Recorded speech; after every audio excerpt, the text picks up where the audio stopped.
Hello, everyone. Welcome back to the fifth dimension, where I love to discuss anything related to Doctor Who. Today, I'm going to be reviewing the newest in my series of Doctor Who Series 13 reviews. And while this isn't really part of Flux, it's still the New Year special for 2022, and I thought I'd shake it up a bit by inviting some guests over. So we have Ben here. Hello. And we have Astro Sleep on YouTube. Hello.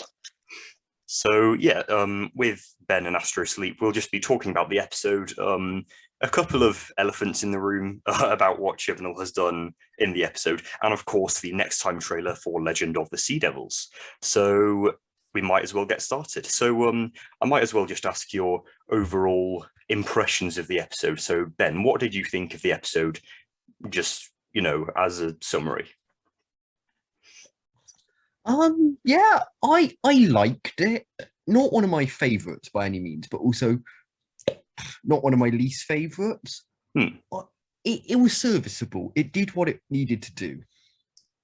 Yeah, that's pretty reasonable thing. I think there's something like 298 Doctor Who stories now. I feel this episode would probably just scrape the top 100. It's like good, it's one of those stories where it's good, but that's about it. There are some not so great things, but there's some really good things that are still supporting it. What did you think, Astro Sleep? Well, I've only watched it once. I haven't rewatched it yet, but on first viewing, I'm the complete opposite. I really, really liked it. I thought it was fantastic. Yeah, that's fair enough. There are some really great parts. There were some niggles, but I think that was maybe Chibnall's best story. Wow. Yeah, high praise. Yeah, I don't entirely agree. I feel he has done some slightly better ones, but yeah, I do think it's definitely one of his best. Absolutely. On a plot level, compared to like some of the other ones, which are quite simple, that's the most complex one that's actually worked. He's done, and for that, he's got to be. What's the word?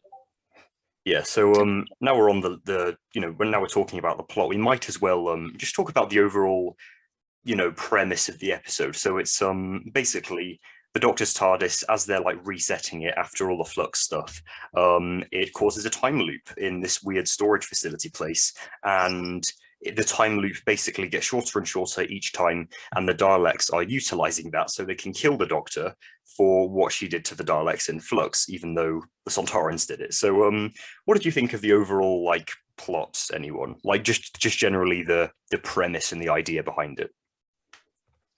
I think it's really smart. Oh, sorry. Yeah, you go first, sorry.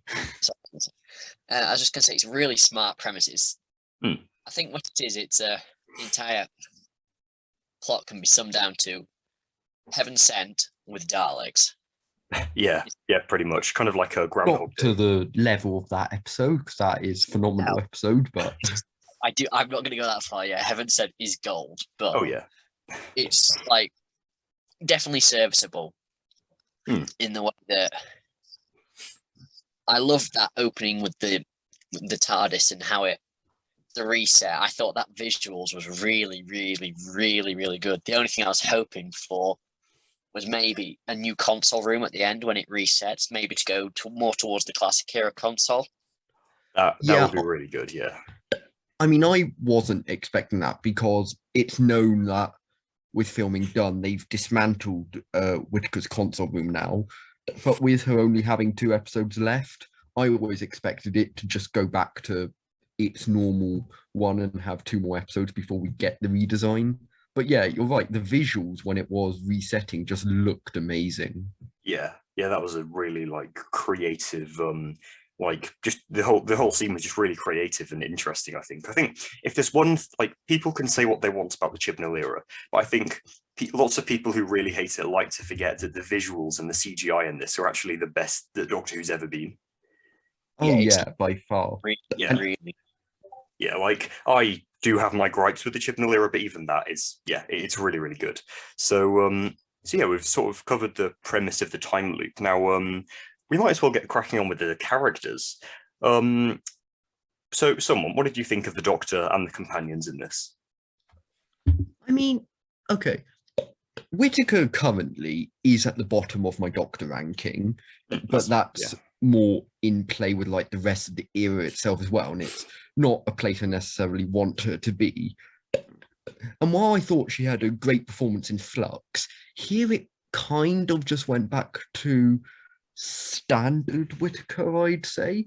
She had some good standout moments and lines against the Daleks, but overall it was still very standard affair for this iteration, who her characterization anyway isn't great in my eyes, so it's kind of where I stand with her. Although the companions, Dan, I absolutely love. I think he's brilliant, and it's nice to see Yaz still get some more agency, which she desperately needed going into this series. I feel, oh, go on. Sorry, again, cutting across people, but I think this is one of Jodie's lesser performances. I think she was more, I don't know. Yeah, I feel like the actors' performances, I feel in series, I feel they're better because they're sort of more in the flow of it, and they've been recording for several weeks, several months. Whereas in specials, it's just sort of, let's go in for a few weeks, a month or so, record, and they're not like as much in the flow of it. I still think, she did a serviceable job. Like, it wasn't bad, but I don't know. Yeah, I feel what you were saying, Ben, about her, being more standard Whittaker. Yeah, and now we're on the topic. I feel I've heard very mixed opinions about this, but there was that speech later on in the episode. Oh yeah, the one she did about like, we'll keep on trying if we don't get it right this loop and stuff. Yeah. What did you guys think about that? I found it was decent. It works for her version of the Doctor specifically, but even while watching it, I was like, this is nice, but it's not gonna top the other speeches from other Doctors, like the Rings of Akaten or Scale Model of War, whatever. Yeah. I don't even think it's Whittaker's best speech. Heaven Sent is just one long speech for 50 minutes. Exactly. That's true. It's I feel I've heard some really polarizing opinions about that. Some saying it's 13's like best and defining Doctor moment, and some saying that it's really cringy. And I'm leaning more towards the cringy side. I feel it's a bit preachy and like it's aimed at children, like sending good messages. So doesn't that mean it is 13's defining moment? But that's what I think what you just said there about it's been really polarizing has been what this series and like series 13 and this special have been good at. It's either been really good or really not good. There've not been any average and boring things. It's always been something you can watch. Yeah. You get what I mean? Yeah, I know what you mean. Like, I feel the closest thing we've had since Revolution of the Daleks to mediocre, in my opinion, was probably Survivors of the Flux. That was the only one with that sentiment. I kind of felt about, a little bit neutral about that one, but the rest, I either properly disliked or I properly liked or loved. Yeah. I think like I've been thinking recently my rankings, and before this series, like Whittaker was down at the bottom. She didn't have any characterization. But now, like after Flux, I really enjoyed Flux, like in my top 5 modern series. That is that's a bold statement. It probably wouldn't go there. It'd probably be like 7 or 8 for me, but it is, I do feel it was still quite decent. I'd probably put it around the 7 mark. Yeah. I've still got to update that and watch through New Who. I'm planning to do that at some point in January. So yeah, now we've got onto that, we might as well discuss one of the few elephants in the room here, Thasmin. It's it's been something of a thing to laugh and ridicule about, because there's lots of people who like really love it, and it's often been seen as quite a cringy thing, really. But Chibnall has now made it canon, kind of. He is basically Dan, about 2/3 of the way into the episode, says to Yaz something along the lines of, "Have you told her how you feel yet?" And yeah, what do you guys think about that? If you'd have asked me a year ago, I would have been angry. because I absolutely hated Tasman. But again, over Flux, we've had that development. We've had that. Unfortunately, we've not seen it, but we've had that 4-year gap of which he's had that hologram. I hope once Big Finish get their hands on it, we get like a Dan, Jericho, and Yaz box set. Oh yeah, it's a spin-off waiting to happen. Yeah. But yeah, I feel it's kind of generally for the most of 13's run, I thought Phasmin was very unnecessary.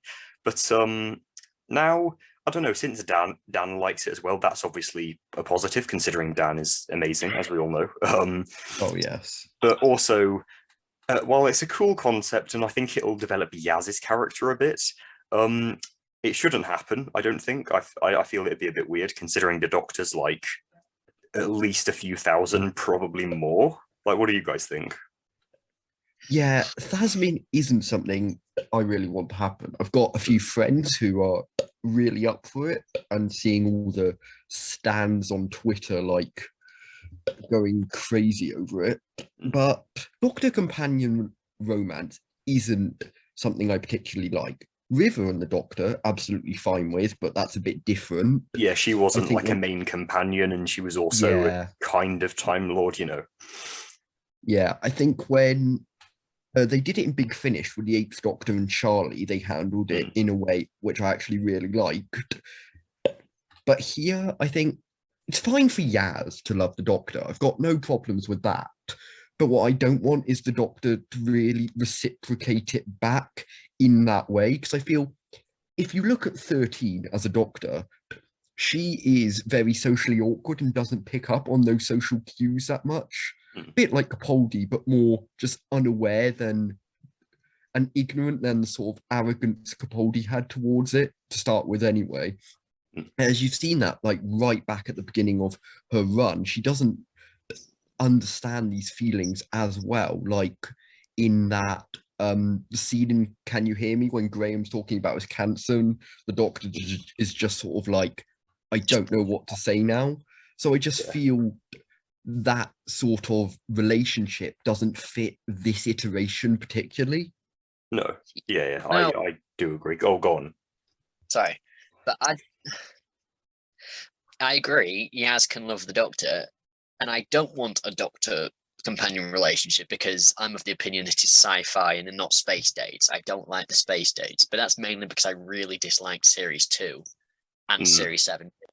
Yeah. Oh yeah, Series 2 is it's done well. This is what I think is going to happen. I think what's going to happen is we're going to have something where they get together and they kiss, and it's just going to be like aimed at as a more tragic thing. But what Chibnall should do, so I think what should happen to make it better is maybe rather than the Doctor having to regenerate and trying to make it all sad that they're going to be heart-wrenched apart, I think that 13 should turn down Yaz as like a reason for Yaz living. So she leaves the TARDIS heartbroken, but she can't die in that episode. Yeah, that could work as well. And maybe if it then ends up in a situation where the Doctor half does that because she just thinks this will never work, but also maybe she has like been killed or whatever, and she knows she's about to regenerate, but Yaz doesn't know, so she's pushing her away so Yaz won't have to go through seeing her die. That could be something interesting. Like, you know, in Parting of the Ways when Rose gets sent back. Yeah, something like that. That'd be good. Something like that, I think, would really, really work. Like, it would drive them up emotionally as well. And you'd think more like on a character level, 13 would have so much more going on and be more interesting as a character. What would push her to make a choice? It's definitely something I think would fit for her regeneration, particularly considering Yaz has been there since day one. Yeah, it'll be. Oh, go on. The definitive companion. As much as people don't like it, she's been there the longest. Yeah, it's kind of like her Jamie and the Second Doctor. He was there from his second story until his last. So Jamie and Tim were like even if not officially, they were. Yeah. So and one last thing about Phasmin. Another thing I think it didn't really I don't think it's done really well is the timing. Like, they have 2 more episodes. What are they going to do in that amount of time? Yeah, That's I why do I think, agree with that, especially with, by all accounts I can see, Legend of the Sea Devils wasn't originally going to happen. It's like been an extra one lumped in, Yeah. so Jodie's final can be moved to the BBC Centenary, which means, say Chibnall had already got the idea and plot written out for the Centenary, all he can do in Legend is work with what he's already established in that episode. So he could sort of hint at it, but I doubt we're going to get a very big drive of Thasmin in that episode. yeah, I feel like it's going to be rushed towards the Thasmin thing in the final episode, and it's not going to emotionally pay off. Unlike, say, if one of our ideas where she should be turned down. Yeah, Mm. I feel Legend of the Sea Devils will kind of be a sort of character bridge between Eve of the Daleks and whatever the Centenary special is called. Yeah, I think it most probably will. Just nice, fun, like have one last nice little adventure before the final end of this Doctor. What I don't want to go into that final episode and the Doctor or someone, I don't want it to be sad. Because I don't think it would make sense for this incarnation because she's been so chirpy. For her to be crying her eyes out like an end of time tenant. Oh yeah, if she was anything other than happy, I think she should be angry almost. Yeah, Because she's had that's kind of how the Timeless Child thing's been making her feel as it's gone along. Just angry at her past being taken away. And like Tennant, she knows she's going to die. Yeah, because we've got that scene on Atropos where time sort of hinted that her life was coming to an end. Oh, I didn't like that scene. That was Yeah, it was straight from the Tennant Fornox prophecy. Yeah, but it's a nice sort of reference that we will get to see the regeneration soon. Okay, so going back to Eve of the Daleks, another thing we haven't really discussed yet is the side characters who get a surprising amount of development because there's only 2 of them, since that they're the only ones in the building, well, within the time loop anyway. What did you guys both think about the side characters? They were okay. Aisling Bea drove the episode, but that is unsurprising. I feel their relationship, it was kind of like the way the characters were, it might have almost worked better, more realistic had they not got together, because Sarah was quite selfish at times, and then Nick was honestly a bit creepy and stalkerish. So I don't see him being the sort of person she'd be like, yeah, I'm gonna get together, travel the world with you, all happy. The end, it would have made more sense for her to go, you're a nice guy, but no. Yeah, I do think that was a tad unrealistic, but I don't know. I feel if that happened, it sort of would have gone down on a bit of a depressing note, really. Whereas I don't really want it to happen because it's a festive special. It is not supposed to be a very comedy. it is not supposed to be a very like heavy or hard hitting one. I think they were both very likable characters in their own way, and seeing them like relive the same things like I can't remember what she's called. Sarah, was it? Yeah. And like her reaction to her mum kept calling her about the lines that we fill. I thought that was quite a nice running gag. Yeah, she's the MVP of this episode. She carries it, that mum. Yeah. What did you think about Nick and Sarah? My opinions on the Nick and Sarah thing. Could it have worked better? Yes, but did it work? I think that's the important thing. It did work, which is sometimes with his side characters, I don't think they work. Like, especially in the festive specials, his side characters don't particularly work. Like in Resolution, I didn't buy into that love story at all. But in this one, I did.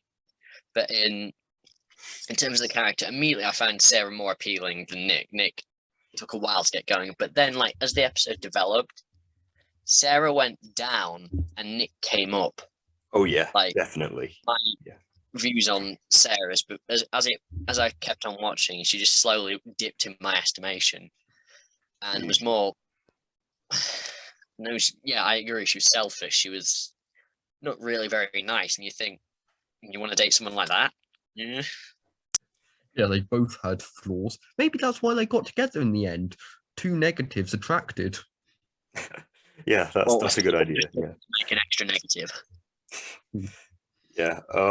So yeah, that about covers off like the main plot and the characters and everything. We might as well talk about that next time trailer. We have discussed Legend of the Sea Devils a little bit, but generally, are we excited for the Sea Devils coming back? I'm holding Okay. the DVD in my hand. Yeah. The Sea Devils, Yeah. for me, like in my 10, I think, around 10, maybe 11 years of being a Doctor Who fan, they've been right at the top of my list of classic monsters to come back. Oh yeah. And watching trailer yesterday, I generally was feeling like, because I'm not a great fan of pirate episodes in Doctor Who. I like pirates in general, but I feel pirates and Doctor Who never really gel for me. So I was just seeing the trailer like, okay, yep, the Chinese pirates is as we thought. Oh, okay, what are we building to? Legend of the what? And then in the room with my mum and my dad there, I kind of just screamed my head off in delight when I saw the Sea Devil. Yeah, yeah, absolutely. The entire time I was thinking it'd just be some sort of random monster name, a stupid Chibnall monster name, like, I don't know, the Pting or Avkolos or something, you know, or Tim Shaw, or some like Chinese mythology thing. And then as soon as it showed the blurry image of the Sea Devil, I don't think I quite screamed, but yeah, I'm very excited for the Sea Devils to return, and it'll be quite fitting considering it's give or take exactly 50 years. Yeah, the fact gone back to that cool. They're the last of the really iconic ones, I think, that needed to return. I've always been saying as well, if anyone was going to bring them back, it would be Chibnall, because he did the same for the Silurians. So it makes sense for him to do their aquatic cousins. But he's done it better with design this time. I don't like the new Silurian design. I do like this new Sea Devils design. Yeah, it's like the design's very more back to their roots. Yeah, he's like been good at go on. Any sort of like the classic monsters, he's done well. Like the Daleks, I've not had a problem with any of their characterizations. Sometimes their design's been wonky, but I've loved how they've been, and they've not been wasted at all. The Cybermen, I've loved their design until they got the Cyberlords, but still, it's an interesting development. The Weeping Angels, the Sontarans were fantastic. I'm really excited for this. Yeah, me too. I feel yeah, it's quite nice how they've made it look better, you know, up to today's production standards with all the CGI and everything. But at the end of the day, it still looks like a classic Sea Devil. That's what I like about it. And it looks more like a proper Sea Devils design rather than a Warriors of the Deep design. Yeah, I never really gelled with the Warriors of the Deep one. Oh yeah, I don't think anyone did. Did anyone gel with Warriors of the Deep full stop? Well, right. Okay, next episode, if they don't bring back the Merca, I riot. We need the Merca. Hey, they can update the Sea Devil design. Merca or we riot. Exactly. War crimes will happen. But I feel with the Sea Devils, like, that design as well, it lends itself to modern day Who, just looking a bit less frayed. Is that the word? I don't know. Looking at the pictures between the two, it's just like more shiny and fresh, but the same recognizable head shape, which I do really appreciate. Yeah. I think another thing about the episode, this will kind of like, this isn't going to be anything huge or epic, I don't think. I feel it's just going to be like, no, I don't want to say bog standard, but it is going to be a more generic Doctor Who story, for better or worse. Like the last time we've really had a standard Doctor Who episode really was like, Can You Hear Me? That, when you think about it, because we had the 3-parter at the end of well, it was kind of a 3-parter at the end of series 12. Then we had Revolution of the Daleks, obviously a Dalek special. We had Flux, another Dalek special, and now we've got probably our final standard Doctor Who episode of the Whittaker era. So I feel it's going to be quite nice just to have one more, as you were saying before, Ben. You know, before the you know, amidst all the chaos of Flux and Eve of the Daleks, and then obviously the Centenary special, which is going to be crazy. We'll get onto that soon. But yeah, do you guys agree? I've not thought about that. Yeah, fair enough. But yeah, I feel it'll be really good. So we've kind of covered everything about the episode, and we might as well. Daleks. Well, is there anyone else? Is there anything else anyone wants to say? I wanted to bring up the Daleks and how they were presented in this episode. Oh yeah, sure. I liked how we kept on getting more and more as we got closer to midnight. I liked the design. Well, actually, I think that design needs to be retired, and we need a new standard design because the time they was were. on for so long. They had they looked good in this episode. The lighting meant they could be shot really well. But I hope RTD does bring in a new permanent one. Like, sure, maybe have a bronze one in the background every now and again, a bit like how you have classic Daleks in the Asylum or Magician's Apprentice or whatever. But have a new one which is the reoccurring one. Also, can I please mention, at the end of the episode, did anyone else pick up on Carl being back briefly Yes, from the I did. cameo? Yes, yeah. I thought I recognized that guy, so I hopped on Twitter, and everyone was saying it's Carl. He's back. I know. Yeah, I recognized him right off the bat. I was like, hey. yeah. Wow. Yeah, I feel the design in this episode was really cool. Like with the basically the minigun, it was really creative. I think to have that, and I have heard lots of criticism, like how dare they remove the plunger? At the end of the day, the staple of the Daleks isn't really the plunger, is it? I didn't care about to be fair, I didn't care about the Gatling gun. That was the one kind of like put me off the design a bit. I mean, they're executioner Daleks, so it makes sense they'd be equipped with bigger guns. Yeah, it does, but at the same time, I think it just it made when they missed more obvious. Like there'd be instant kill whenever the plot decided them to be instant kill. Yeah. Or that like Flux turn the Sontarans and Daleks into stormtrooper shots. Yeah. Yeah, they I feel that's just sort of to obviously, like, if they had perfect aim, everyone would have died in every single loop and they'd all end up dead. So, they've kind of got to make it so that they aim not quite perfectly. I think what would have been nicer, if they'd leaned into that horror scary aesthetics. They've got a dark warehouse now, and just maybe occasionally have a glimpse of a Dalek, and then you think you've escaped, and then just behind you there's this blue light, and then the cry of exterminate. I think that would work with the Daleks better. But I loved all the little one-liners that they put around in the entire episode. I thought that was fantastic. Yeah, the Daleks were very they were quite snarky, weren't they? Yeah, these were Daleks with an attitude. Yeah. And the Doctor was quite snarky in this one as well. Like when she's like, "Congratulations, you've defeated an old door." Yeah, that was good. Another thing about the Daleks in this. Hang on. Yeah, I really liked their motive. It wasn't just to invade Earth or to kill people because they like it. They actually tied it in with Flux because obviously they thought the Doctor destroyed their fleet. I think that was really creative. Yeah, I do really like that idea, hence them being the executioner ones deliberately there to target, and does confirm it wasn't every Dalek destroyed in the Flux, which I never thought it was, but no, for some reason people did think it was every single Dalek ever, and even Chibnall wouldn't do that. There's no way you can defeat the Daleks for good. Yeah. Yeah, I agree. I liked them coming back for revenge and just not listening to anything. I like that aspect of just okay, so these guys have had enough messing around of you just ruining their plans. Yeah. But you raised a point about everything being erased. What's happened to the rest of the universe? Because the Doctor hasn't put it all back. The Flux is still destroyed 3/4 of the universe.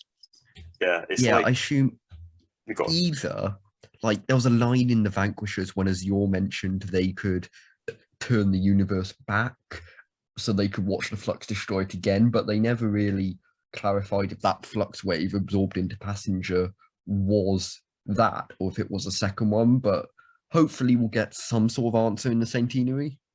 Yeah, we'd like to think. Anyway, so we've kind of covered most of the episode. Obviously not all of it because you know, we could talk about Flux, well, not Flux, either of the Daleks for a while. So, are we excited for the centenary special? Yes. Yes, very much. It's so.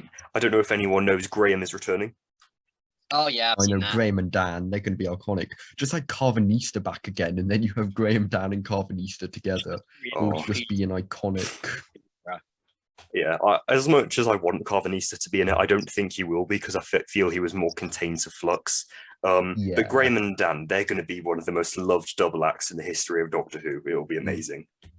Also, I do kind of hope Ryan doesn't come back because I did not like his character. He was quite wooden. It'll make sense if he is back, but if he isn't, I wouldn't mind. Well, from the leaks that I don't think he's back. Like on the Wikipedia page, he said that Bradley Walsh is making a cameo, but it doesn't say Tosin Cole is, so.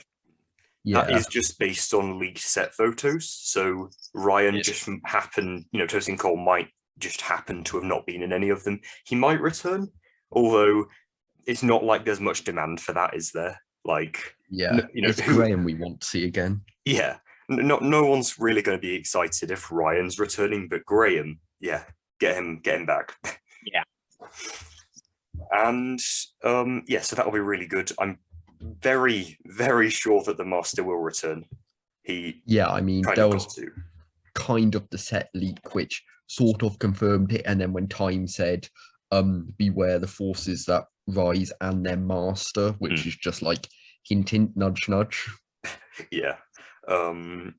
So another thing, one more thing, before we wrap this up, because we haven't got much recording time left. Yeah, I can see. So do we think any companions might stay for the RTD2 era? In my eyes, no. I think it's going to be a complete blank slate. My head says Yaz might stick around. My heart says I want Dan to stick around. See, I don't think Dan would, because John Bishop's quite busy, and like he finished filming before the rest of them, and then the other day Mandip Gill 100% confirmed she's not coming back either. Oh, really? So unless she's just meaning the Whittaker era, I don't think we are going to any carryover. It's going to be blank slate, brand Doctor, new companions, off we go. Yeah. Who do we think will be new Doctor? I mean, the auditions are like in the process, we've heard, but like I have my picks as do everyone else. Yeah. But if it is someone RTD's worked for before, I would really, really love Tania Miller. I think what it'd be is like the same time when when Christopher Eccleston came in, RTD immediately turned to his Casanova David Tennant. I think he'll be the same. I think he'll just immediately turn to Ollie Alexander. Oh, please no. Yeah, I really don't. I think he would. I'm fine with Ollie Alexander as a person. Like, he seems all right. I don't think he'd be the best fit for the Doctor, though. Yeah, he would not fit the Doctor. I've started developing an irrational hatred for him, and I really shouldn't, but there we are. Yeah. I feel I would like a somewhat older actor, like Ollie Alexander. He's only like, what, mid-20s, maybe, as a guess? Yeah. Plus, it needs to be another woman, I think. Oh, yeah. Because if it's not another woman, I feel until there is another, Whittaker will be known as the woman Doctor, and that's not good. We need. Yeah, which is why I have a bit more hope for like Tania Miller, who is a bit older. RTD's worked with her before; she's a woman. Yeah, makes sense, but we'll see. Odds were on Jo Marston before, but yeah, Flux has basically confirmed she's pre-Hartnell, so. Yeah, plus I doubt RTD would want to pick her up as the very next Doctor. Yeah, true. I think he should be. I agree. I think it should be an older person because like they play the Doctor so much better. I think, but at the same time, you're not going to draw ratings in without having a big young person to get up. Because unfortunately, the world we live in, part of the reason Tennant and Smith got so much coverage because they were young and attractive. And they went on space dates. Yeah. I mean, Smith's just my favourite Doctor anyway, but... I see what you're on about. Yeah. Yeah, so yeah, that was a really good discussion about the episode, and obviously Legend of the Sea Devils and whatever the centenary special is going to be called, as well as some, talk about the next Doctor. It's been good. So yeah, thank you both, Ben and Astro Sleep, for being on this. Does anyone want to talk about a YouTube channel or whatever? I mean, I upload Doctor Who clips onto my YouTube channel, Alternate 13th, if anyone wants to find it. I've got a Doctor Who podcast with my father called The TARDIS Crew, which you can find on the We Made This network. So I guess that's a plug. I don't know, I've barely used this channel for like a year, so I may start uploading stuff more often now. Depends, mocks and A-levels and stuff. Yeah. Yeah, it's cool. It's been good chatting about the episode with you. So I guess that's it. Please do let us know what you thought of the episode in the comments below if you're still listening. And yeah, thank you for watching. I should be back with a review of the season 17 collection box set, and we'll talk about the basic confirmation of season 22 box set. Thank you, everyone, and goodbye.